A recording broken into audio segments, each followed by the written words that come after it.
subscribe ino sayo kugira ngo ntakore subscribe tutwana gatanu kuri gatanu ambaye ikaza no kuri urgent update news. Ubu rero ni ubukwe bw'umuhungu wa Pastor Rutayisire bwawe bibera hano ku Rebero ahazwi nko kuri Panorama. Urabona ko rero natwe turimo kwakira umuhungu ndetse twarimo kwakira abakwe bwarukwe bwiza cyane. Rero mukandaje gato nkwereke amashusho yabwo.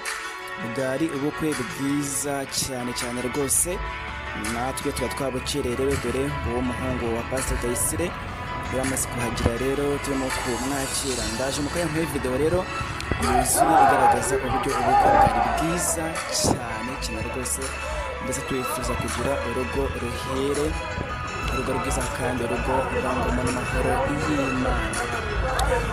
Wowe turakora subscribe rero ndasaba kugira ngo ukore subscribe maze rero amakuru ajya kugeraho gatanu kuri gatanu. Ubwo ni ubukwe rero bw'umuhungu wa Pastor Rutayisire ngiye kuba nkugezaho muri uwo mwanya kugira ngo nawe uhere ijisho urebe uburyo bwari ari ubukwe bwiza cyane rwose.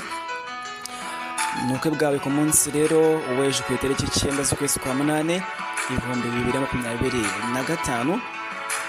Ndaje mukanya makwereke rero kuri video nziza cyane. Niba utarakora subscribe niyo saa kugira ngo nawe ukore subscribe.